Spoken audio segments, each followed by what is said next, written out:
Hello friends, మరొక సరికొత్త అప్డేట్‌తో మీ ముందుకైతే రావడం జరిగింది. ఇక అప్డేట్ ఏంటంటే, మనకు సబ్సిడీ లోన్స్ అనేటివి వస్తున్నాయి కదా!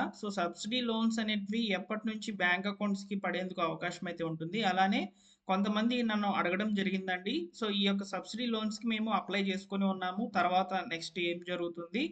మేమేమైనా డాక్యుమెంట్స్ రెడీగా పెట్టుకోవాలా? మాకు ఏమైనా ఇంటర్వ్యూలు బ్యాంక్ అధికారులు వచ్చి చేస్తారా? ఇలాంటివన్నీ కూడా అడుగుతున్నారు. ఈ వీడియోలో క్లారిటీగా అయితే చెప్తాను. ఎవరైతే అప్లై చేసుకొని ఉన్నారో వారికి ఉపయోగపడుతుంది. అలానే అప్లై చేయకుండా కొంతమందికి ఇంకా కూడా కొన్ని డిస్ట్రిక్ట్స్‌లో అయితే ఈ యొక్క లాగిన్ అనేది రిజిస్టర్ అయ్యేందుకు ఓపెన్ అయితే కావడం లేదు. కేవలం 10 జిల్లాల్లో మాత్రమే అప్లికేషన్స్ అనేటివి పెట్టుకునేందుకు అవకాశం అయితే ఇవ్వడం జరిగింది. ఇలా చూసుకుంటూ వెళ్తే 12వ తేదీ కూడా క్లోజ్ అయిపోతుందనమాట. రిజిస్ట్రేషన్స్ అనేటివి 12వ తేదీ క్లోజ్ అవుతాయని చెప్పి మనకి ఇక్కడ వెబ్‌సైట్‌లోనే అఫీషియల్‌గా అయితే మెన్షన్ చేసున్నారు. ఒకసారి మీరు ఇక్కడ చూడవచ్చు. లాస్ట్ డేట్ వచ్చేసి 12/2/2025 అని చెప్పున్నారు కదా! ఈ తేదీ లోపల మీరు అప్లై అయితే చేసి పెట్టుకోవాలండి. చేసుకున్న తర్వాత ఏమేం జరుగుతుందనేది కూడా ఈ వీడియోలో చెప్తాను. వీడియోని పూర్తిగా చూసి తప్పకుండా లైక్ చేస్తే ఇలాంటి సమాచారాన్ని అందరికీ కూడా మీరు కొద్దిగా రీచ్ అయ్యేటట్లు చేసిన వాళ్ళవుతారు. తప్పకుండా లైక్ చేయండి. మీ అందరి కోసం టెలిగ్రామ్ ఛానల్ కూడా స్టార్ట్ చేయడం జరిగింది. టెలిగ్రామ్ ఛానల్‌లో ప్రభుత్వ పథకాలకు సంబంధించిన అప్డేట్స్ అనేటివి పోస్ట్ చేయడం జరుగుతుందనమాట. ఒకసారి వివరాలు చూసుకున్నట్లయితే మనకు గతంలో వచ్చినటువంటి ఆర్టికల్ అయితే చూపిస్తున్నాను. లబ్ధిదారులు పైసా కూడా కట్టాల్సిన అవసరం లేదనమాట. ఈ యొక్క బీసీ లోన్స్‌కి సంబంధించి మరియు ఈడబ్ల్యూఎస్ లోన్స్‌కి సంబంధించి. మనకు 50% రాయితీ అయితే రావడం జరుగుతుంది.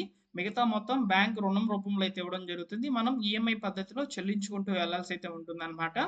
2024, 25 సంవత్సరానికి గాను బీసీలకు సంబంధించి 896 కోట్లు, ఈడబ్ల్యూఎస్ వర్గాలకు సంబంధించి 384 కోట్లు అనేటివి కేటాయించడం జరిగిందనమాట. ఈ నిధులను కూడా త్వరలోనే విడుదల చేయబోతున్నారండి. దీనికంటే ముందుగా మనము ఈ యొక్క స్కీమ్‌కి సంబంధించి మనం అప్లై అయితే చేసి పెట్టుకోవాలనమాట. ఈ కార్పొరేషన్ లోన్స్‌కి సంబంధించి. ప్రస్తుతానికి కొంతమంది ఏం చెప్తున్నారంటే అన్ని కులాల వాళ్ళకి ఈ యొక్క కార్పొరేషన్ లోన్స్ అనేటివి వచ్చున్నాయి సబ్సిడీ కింద అని చెప్పి అంటున్నారు. ఇక్కడ కేవలము బీసీలకు ఈడబ్ల్యూఎస్ కేటగిరీకి సంబంధించిన వాళ్ళకి మాత్రమే అప్లికేషన్స్ అనేటివి ఓపెన్ ఉన్నాయి. అఫీషియల్ వెబ్‌సైట్‌లో అయితే మనం ఇక్కడ చూస్తున్నామనమాట. కేవలం బీసీలకు సంబంధించి మాత్రమే ఇక్కడ ఎలిజిబిలిటీ క్రైటీరియా ఎలా అప్లై చేసుకోవాలి ఈ డీటెయిల్స్ అన్నీ కూడా మెన్షన్ చేస్తున్నారు. ఎస్టీ కార్పొరేషన్‌కి సంబంధించి కమింగ్ సూన్ త్వరలోనే వస్తాయని చెప్తున్నారు. ఎస్సీ కార్పొరేషన్‌కి కూడా సేమ్ అదే చూపిస్తుందనమాట. కమింగ్ సూన్ అని చూపిస్తుంది. మైనారిటీ కార్పొరేషన్‌కి కూడా కమింగ్ సూన్ అని చెప్పి చెప్తున్నారనమాట. కాబట్టి ఈబీసీ కేటగిరీకి సంబంధించిన వాళ్ళకి కూడా ఇక్కడ చూడండి.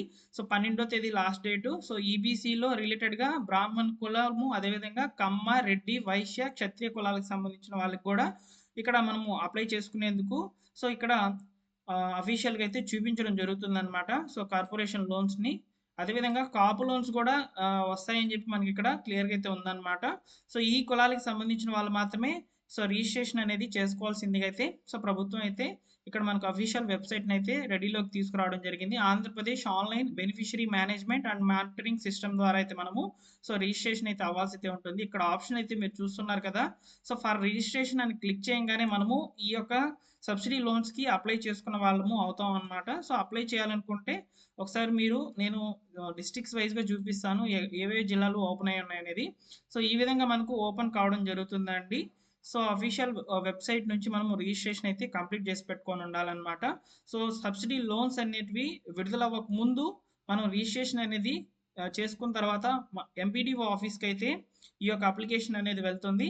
తర్వాత అధికారులను మిమ్మల్ని పిలవడం జరుగుతుందనమాట. పిలిచి మీకు ఇంటర్వ్యూలు జరపడం బ్యాంక్ అధికారులతో ప్రీవియస్‌గా మీకేమైనా లోన్స్ ఉన్నాయా? లేదా మీరు ఏ బ్యాంక్‌లో ఏమైనా లోన్ తీసుకున్నారా? సిబిల్ స్కోర్ ఏ విధంగా ఉంది? ఇవన్నీ కూడా చెక్ చేయడం జరుగుతుందనమాట.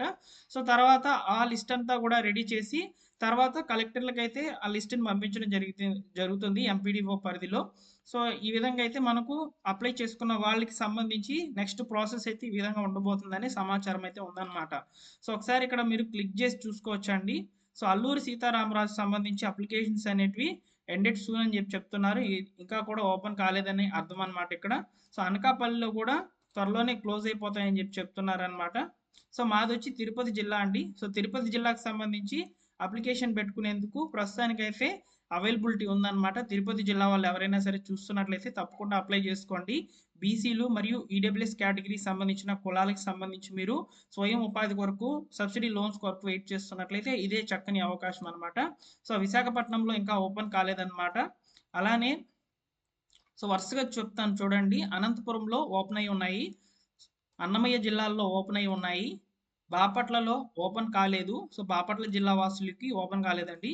చిత్తూరు జిల్లాలో ఓపెన్ అయి ఉన్నాయన్నమాట. అలానే డాక్టర్ బిఆర్ అంబేద్కర్ కోనసీమ జిల్లాలో ఓపెన్ కాలేదు ఈ కార్పొరేషన్ లోన్స్ అనేటివి. ఈస్ట్ గోదావరిలో కూడా ఓపెన్ కాలేదండి. ఇట్లా మీరే చెక్ చేసుకోవచ్చు అనమాట ఓపెన్ అవుతున్నాయి లేదనేది. ఏలూరులో కూడా ఓపెన్ కాలేదు, ఏలూరు జిల్లాకు సంబంధించి. గుంటూరు జిల్లాలో కూడా ఓపెన్ కాలేదండి. నెక్స్ట్ కాకినాడలో కూడా ఓపెన్ కాలేదు. కృష్ణా డిస్ట్రిక్ట్స్లో కూడా ఓపెన్ కాలేదు.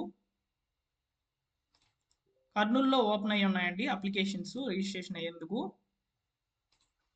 నంద్యాలలో కూడా ఓపెన్ అయి ఉన్నాయన్నమాట. ఎన్టీఆర్ జిల్లాలో ఓపెన్ కాలేదు. పల్నాడులో కూడా ఓపెన్ కాలేదండి. పార్వతీపురం మన్యంలో కూడా అప్లికేషన్స్ అనేటివి ఇంకా ఓపెన్ కాలేదు. ప్రకాశం జిల్లాలో ఓపెన్ అయి ఉన్నాయి. శ్రీకాకుళంలో ఓపెన్ కాలేదు. నెల్లూరు జిల్లాలో ఓపెన్ అయ్యి ఉన్నాయన్నమాట. మీరు అప్లై చేసుకోవచ్చు బీసీలు, ఈడబ్ల్యూఎస్ కేటగిరీకి సంబంధించిన వాళ్ళు. సత్యసాయి జిల్లాలో కూడా ఓపెన్ అయ్యి ఉన్నాయండి. తిరుపతిలో ఓపెన్ అయ్యాయి, నేను మీకు చూపించాను ఆల్రెడీ. విశాఖపట్నంలో ఓపెన్ కాలేదు. వెస్ట్ గోదావరిలో కూడా ఓపెన్ కాలేదండి. వైఎస్ఆర్ డిస్టిక్లో ఓపెన్ అయి ఉన్నాయి. సో మీరు చూసారు కదా, జిల్లాల వారీగా నేను మీకు చెప్పడం జరిగింది. సో ఈ జిల్లాల్లో మాత్రమే ప్రస్తుతానికి సో అప్లికేషన్స్ అనేటివి రిజిస్టర్ అయ్యేందుకు, పర్సనల్ డీటెయిల్స్ అన్ని ఎంటర్ చేసేందుకు అవకాశం అయితే ఇవ్వడం జరిగిందనమాట. సో జస్ట్ మీ యొక్క జిల్లా నేమ్ సెలెక్ట్ చేసుకోవాలి, మీ Aadhaar number, mobile number, so అదేవిధంగా అప్లికెంట్ సర్ నేమ్ ఇంటి పేరుతో సహా అయితే రాయాలి. సో నెక్స్ట్ వచ్చేసి ఫాదర్ నేము లేదా మదర్ నేమ్, గార్డియన్ నేమ్ ఏది ఉంటే అది పెట్టాలి. నెక్స్ట్ మేలా ఫీమేలా, డేట్ ఆఫ్ బర్త్ ఆధార్ కార్డులో ఏది ఉంటుందో అదే పెట్టండి. నెక్స్ట్ బీసీకి సంబంధించిన ఏ కేటగిరీకి సంబంధించిన వాళ్ళు అనేది ఇక్కడ మీరు సెలెక్ట్ చేసుకోవాలన్నమాట. బీసీ లోన్స్ కాబట్టి ఇవి కార్పొరేషన్ లోన్స్. బీసీ ఏనా, బీసీ బీనా, బీసీ డీనా, బీసీ ఈనా, లేకపోతే ఓసీనా అని చెప్పి సెలెక్ట్ చేసుకొని సో ఇక్కడ చెక్ బాక్స్ క్లిక్ చేసి జనరేట్ ఓటీపీ అని కొట్టంగానే మనము రిజిస్టర్ అయితే అవుతాం అనమాట. సో రిజిస్టర్ అయిన తర్వాత మనం చేయాల్సినటువంటి ముఖ్యమైన పనులు ఏంటంటే, సో మిమ్మల్ని ఎంపీడీఓ ఆఫీస్కి అయితే పిలవడం జరుగుతుందండి. మీరు ఒక మొబైల్ నెంబర్ ఇచ్చుంటారు కదా, సో ఆ మొబైల్ నెంబర్కి కాల్ చేయడం జరుగుతుంది అనమాట. పలానా తేదీన మీకు సో ఇంటర్వ్యూ అనేది ఉంటుంది. సో బ్యాంక్ అధికారులు, అదేవిధంగా ఈ కార్పొరేషన్ సంబంధించిన అధికారులందరూ కూడా రావడం జరుగుతుంది. ఎంపీడీఓ గారు కూడా ఉండడం జరుగుతుంది అనమాట.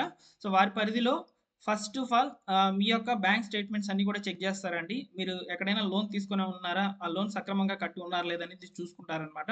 సిబిల్ స్కోర్ ఖచ్చితంగా చెక్ చేస్తారండి ఈ కార్పొరేషన్ లోన్స్కి సంబంధించి. సో సిబిల్ స్కోర్ అనేది మంచిగా ఉన్నటువంటి వాళ్ళకి ఖచ్చితంగా లోన్ అనేది రావడం జరుగుతుంది అనమాట. సో కాబట్టి ప్రాపర్గా డాక్యుమెంట్స్ ఏమేమి రెడీ చేసి పెట్టుకోవాలంటే, సో ఈ యొక్క అప్లికేషన్, మీరు రిజిస్టర్ అయినటువంటి అప్లికేషన్ అనేది తీసి పెట్టుకోవాలి printout. So next ration card, Aadhaar card, bank account, so ఈ 4 మాత్రం కరెక్ట్గా మీరు పెట్టుకొని ఉన్నట్లయితే మిమ్మల్ని పిలవడం జరుగుతుంది అనమాట. సో ప్రస్తుతానికైతే నిధుల కేటాయింపులు అనేటివి ఇంకా జరగలేదు ఈ కార్పొరేషన్ సంబంధించి. సో ఇంత బడ్జెట్ అని చెప్పున్నారు. సో రేపటి రోజున క్యాబినెట్ మీటింగ్ అనేది జరగబోతుంది అనమాట. ఈ క్యాబినెట్ మీటింగ్లో మనకు ఈ యొక్క కార్పొరేషన్ లోన్స్ సంబంధించి రిలీజ్ చేసేందుకు అవకాశం అయితే ఉంటుందన్నమాట. సో ఇక్కడ మనకు కాపు కార్పొరేషన్లో కూడా ఈ యొక్క అప్లికేషన్స్ అనేటివి త్వరలోనే రాబోతున్నాయి అనమాట. సో దీనికి సంబంధించి కూడా ఇక్కడ క్లియర్గా అయితే మెన్షన్ చేస్తున్నారు. ఎండ్ డేట్ అయితే ఇవ్వలేదు కాప్ కార్పొరేషన్స్కి. ఈ ఈబీసీ కేటగిరీకి సంబంధించిన వాళ్ళకి మాత్రం 12వ తేదీ లాస్ట్ డేట్ అని చెప్పారు. So ST corporation, SC corporation, minority corporation సంబంధించి త్వరలోనే డేట్స్ అనౌన్స్ చేస్తామని చెప్పి ఇక్కడ మనకు అఫీషియల్ వెబ్సైట్లో అయితే క్లియర్గా అయితే మెన్షన్ చేయడం జరిగింది. సో మీకు ఇంకా ఏమైనా డౌట్ కనుక ఉన్నట్లయితే ఈ యొక్క లోన్స్కి సంబంధించి మీరు తప్పకుండా కామెంట్ సెక్షన్లో అడగండి, మీకు రిప్లై అయితే ఇవ్వడం జరుగుతుంది. లేదా ఈ విధంగా వీడియో రికార్డ్ చేసి కూడా అప్లోడ్ చేయడం జరుగుతుంది అనమాట. Thanks for watching.